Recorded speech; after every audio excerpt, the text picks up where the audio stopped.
Welcome back. We're still talking about sustainability and our African cities across the continent, and I'd love to hear from you wherever you may be on this continent. What are your thoughts? What are your experiences? What are you seeing in your city, wherever you may be?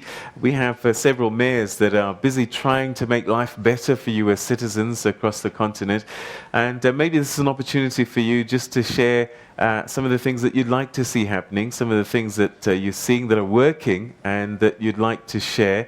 We'd love to hear your thoughts at Morning Live SABC. That's our Twitter handle, at Morning Live SABC, hashtag TNA BizBrief. And you can pose your questions and your thoughts, and we'll pass them on to our panelists here.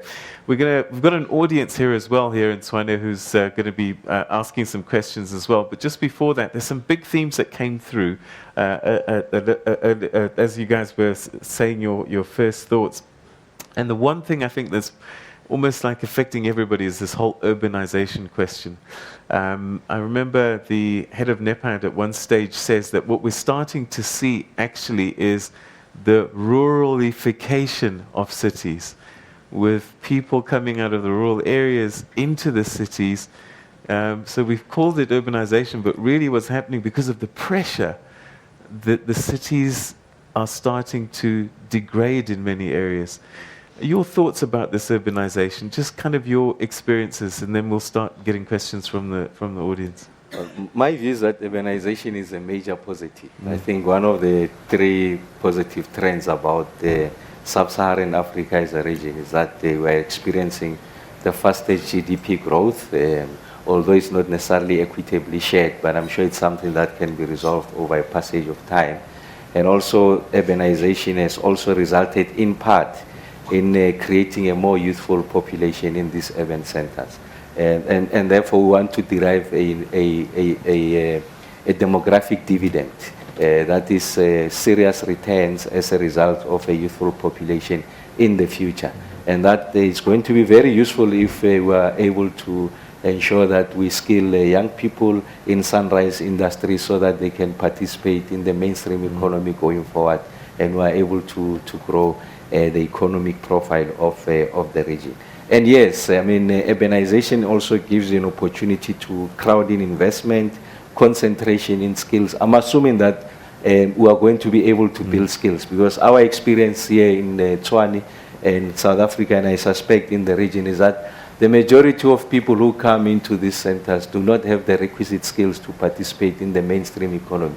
And therefore, as cities, as governments, we've got an obligation to reskill them. And hence, we have in the city initiated a number of interventions that are targeted at young people with regards to skilling, so that they begin to participate in the mainstream economy. Again, urbanization, the downside is that if they are not skilled, then it introduces in our developmental vocabulary something called urban poverty. So suddenly the seas of people who can afford the lifestyle, the living standards, who are putting a lot of pressure or at the household level with regards to rates and taxes. All of us have just announced our budget going forward, and there's increases all over the place. It's water, electricity, sanitation, waste collection. So there's a pressure at the household level.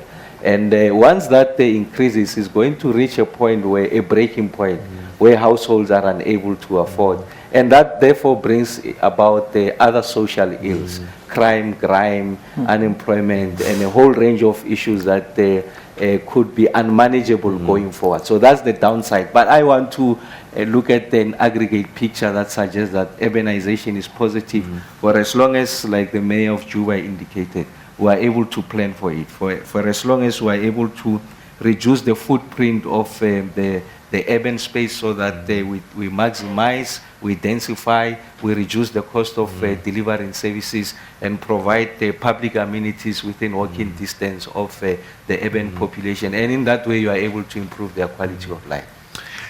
Mayor Ndoro, I guess the challenge of urbanization as well is that these cities were built for half the population that you have, and that people are coming into the cities much quicker than you can build the cities. And in fact, some cities have already got a problem because they were never built to have this many people, and you can't just add on, because it's just been configured in a certain way. I think one of the major problems we have in Liberia around the migration is the fact that we have a shortage of housing. I'm sure people see that in many of the African cities today. So this creates a whole area where you have an increase in informal settlement. What do you do with these people who are coming in and they are unskilled? Then you also have the youthful population. These are people who need a lot of skills to be able to contribute or survive on their own. So you have this combination of lack of housing too, along with the fact that in Liberia today, we are on the west coast of Africa. Climate change is affecting us seriously. Homes are being destroyed because people build too close to the sea coast, okay? I'm sure the mayor who traveled with me from Buchanan, she and I have this problem. Even schools that are built near the coast are being destroyed. So you have a lot of things coming to play with people coming to the city. They think everything is available. They think jobs are there. They think hospitals, schools, everything is available. And the challenge is how to keep up with this migration and be able to provide just the basic social services to these people. Housing. I mean, people, I was talking with the mayor of Chwani just now about zoning. People come to the city, they're going to build anywhere because they need a shelter. And you have this serious problem in my country with zoning. The other thing you have is people coming into these cities, and for some reason, when people don't have a lot of work, I don't know why they do this, but they end up going to bars and restaurants more. So you have bars being built, I see people laughing over there, bars being built in residential areas, and you're fighting that. So there's a lot of problems with this urbanization that if you're going to try to sustain a certain level of sanity or life for the young people to be able to feel they have a better way of living, a better place to stay, you have to address a lot of these problems. Zoning, migration, I mean, it's just a lot of things that you have to handle on a daily basis.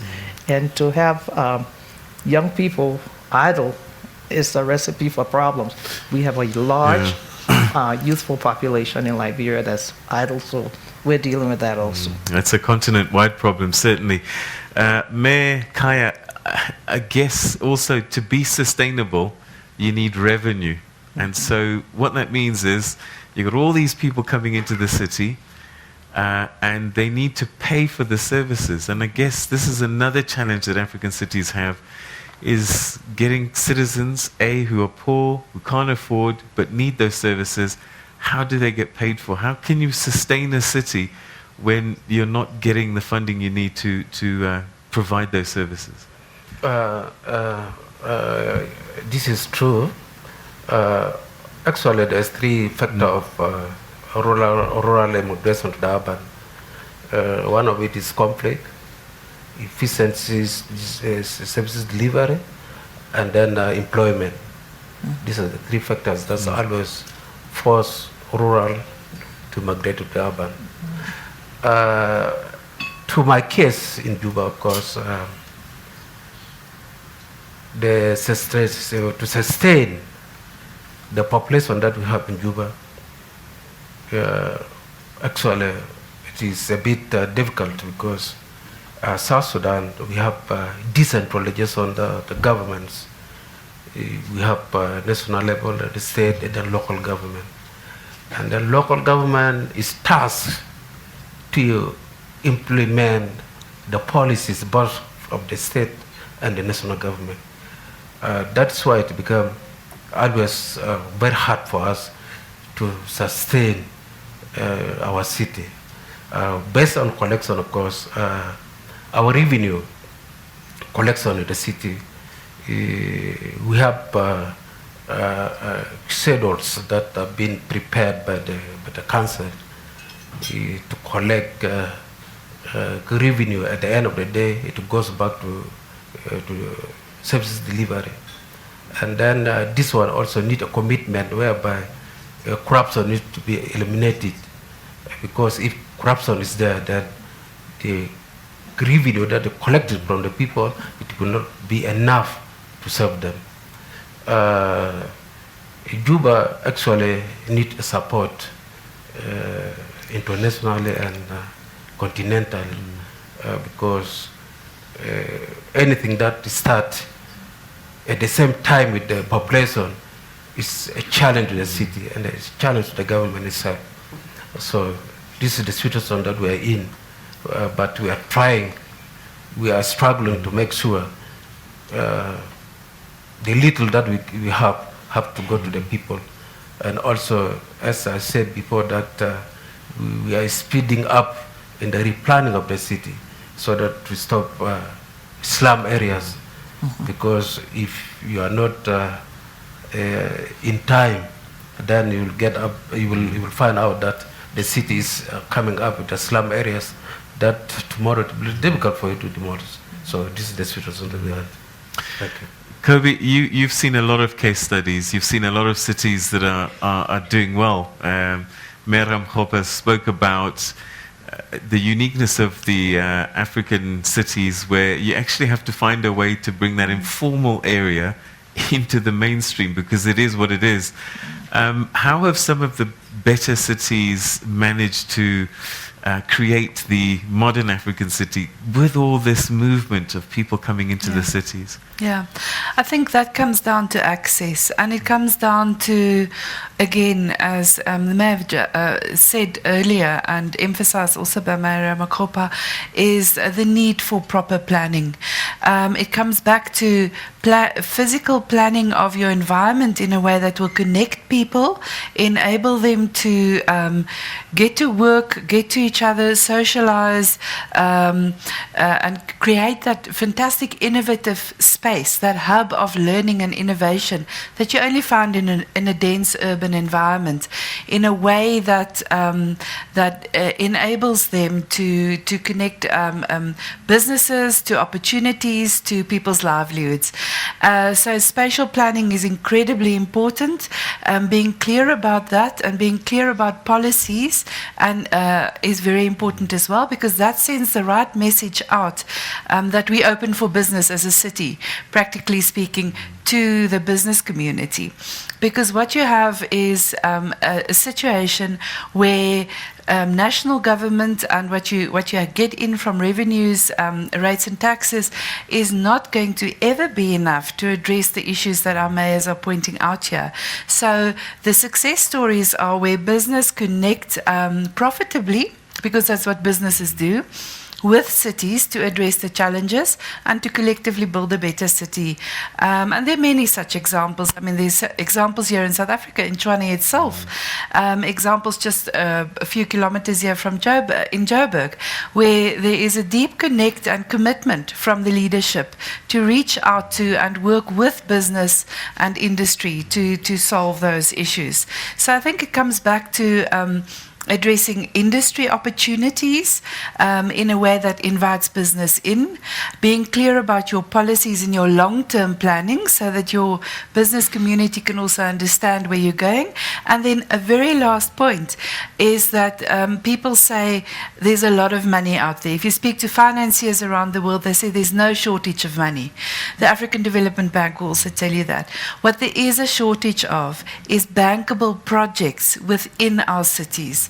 That can stand the test of time, that can make sense to a business community to invest in, and that's where I think the cities that thrive are getting it right.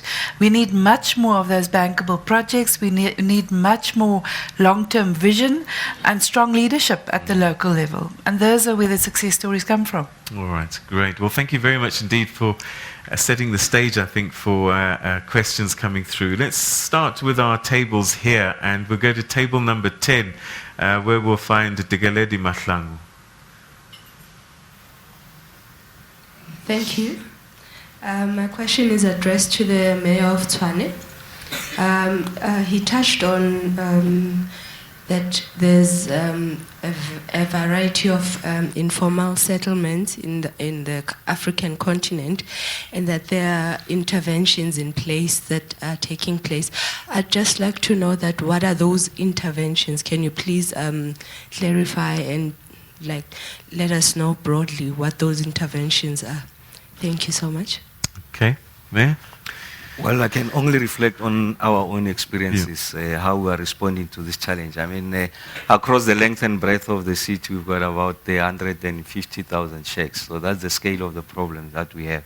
Two things that we're doing. One is to try and undermine the apartheid spatial logic, the morphology, the physical construction of the apartheid space. And typically it locates people at the periphery, the poor and the vulnerable. They spend a lot of money traveling to centers of economic production and opportunity, and therefore most of their disposable income. In fact, the World Bank suggests that they can spend up to 70% on traveling.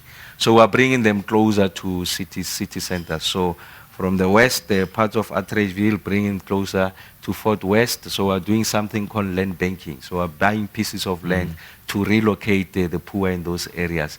To the Far East, bring them closer to the Nelmafias area. So that's the first intervention, that's land banking.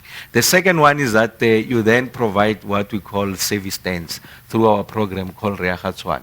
So you cut them stand sizes bigger than an RDP size stand. You provide water, electricity, waterborne sanitation, you surface the road, you give them a title deed, they'll bring their own shack. And at the right time when they've accumulated enough, they are able to build their own house. So in that way you are restoring their dignity. Part of the problem we're having in the country is that from on the demand side, the backlogs are growing, there's increasing demands as a result of urbanization, like I said earlier on. But our fiscus is unable to respond or match the rate of growth on the demand side. And that's why there's a lot of people who are still waiting for RDP houses. So we have found that people are more than satisfied to have a service stands. And in fact, if you go to some of the oldest RDP settlement in Tshwane, Lotus Gardens next to Atteridgeville, people have made major improvements. So we've created a new asset class. People are able to invest in that, and they're able to leverage it for other things. Can go to the bank, use that as security, and you are able to improve your quality of life. So those are the interventions that we are using. And then, the third one, there's a third one which is about social housing. Locating the poor right bang in the middle of the CBD.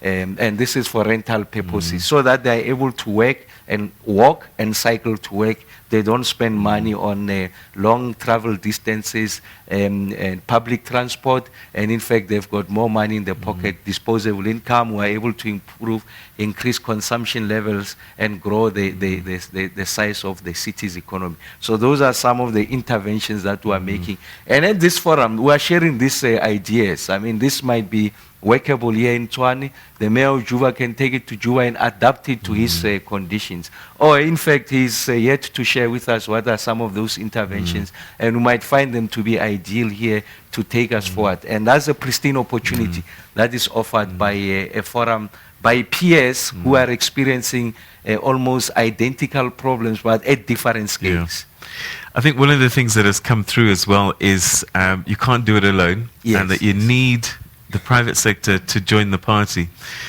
But one of the challenges that you face, of course, is with this re-engineering of the spatial distribution of moving people into suburbs and closer to them. They move out and they move somewhere else and they take their businesses there. Is this something that you've been experiencing, and how do you manage that? Because once upon a time, a certain part of the city was prime, and as you've moved people there, they've ran away and cocooned themselves somewhere else and create new areas. And then these areas drop, businesses pull out of those areas, and instead of picking up, they start to degenerate. Oh yes, I think it's a curve that is followed by cities. So the displacement of business. What we do is that there's what we call zones of choice. So these are economically distressed areas. So there's a deliberate policy intervention by the city of Tshwane to say we are going to invest in this area. So what we are doing now, we are investing in the CBD, creating the requisite infrastructure to residentialize the CBD so that it's alive for 24 hours, and incentivize business that is going to locate there. So we can give you rates holidays. So what I mean by rates holiday, if you invest a certain quantum of money, In rand value terms, anything above, I think, 10 million rands, we are able to say you are going to pay 50% of the rates for a period of 5 to 10 years. And in that, there's a commercial incentive for business to locate there. And we are able to demonstrate that around those businesses, we are able to create the necessary skills that you can tap from so that we are able to exploit them to grow your own business. So I'm just saying it's a deliberate policy choice, and it must be led by the state. And this is something that we are doing in the city. And we find that to be working. We are revitalizing the CBD. We are revitalizing what the townships in terms of the program by the Premier of Gauteng, the transformation, modernization, and reindustrialization. If you go to Babeleji industrial area, the Garankuwa industrial area, we give you those rates holidays. And suddenly people like BMW, like Nissan, they are reinvesting in those areas. A total of about 10 billion rands in the space of 18 months that have been committed into those spaces thanks to the progressive policies that we have introduced. And suddenly we are able to revitalize those areas, and there's a new economy that develops around them. All right, so we're going to take a break shortly, but just before we say thank you to our two mayors that are sitting in between, perhaps you can just share your thoughts in terms of the contribution that the private sector can make in your cities, and what you would like to see in terms of partnerships so that your cities can become more sustainable. Let's start with Monrovia. Private partnership, we have a problem with housing in Liberia also. So what we are doing is we are trying to get some of the investors to come in, and the government will say, if you build such and such a building, we might be able to use a portion of it for a government office, and then this way we will be able to pay back some of the money you're investing in coming to our city to put up such a structure. So again, then you look at hospitals. We have a lot of private hospitals coming into Monrovia, and so the government will give incentives to people coming in who want to start clinics. Maybe you're bringing all your medical equipment in, you could bring them in duty-free, and even schools. So there's public-private partnership through all the, in terms of social services being provided, housing, schools, hospitals. Those are some of the things that we see being very creative in terms of making it beneficial for partners to come in and work with the city and with the government. And Juba, I guess security is another issue that you have to deal with. Absolutely, I do agree with that partnership, especially in investors. You know, a government cannot do anything, but through investment, I think the country can grow quickly, especially in our case in South Sudan. South Sudan is a potential country that the people can invest in. Actually, what prevents the investment in the country is, as stated, because of the wars that we have. But currently now, peace has come, and then we are hoping that investors come to South Sudan so that they can help. We have a lot of resources that can help South Sudan to grow itself. Thank you. All right. I want to say thank you very much indeed, actually, to Mayor Clara Doe Mvogo, Mayor of Monrovia in Liberia, and also to the Mayor of Juba, South Sudan, Mayor Stephen Wanikaya. Thank you so much for your contributions in this conversation. We're going to take a quick break, and then when we come back, we'll get experiences from Mbabane, Swaziland, and Windhoek in Namibia. Stay with us for that.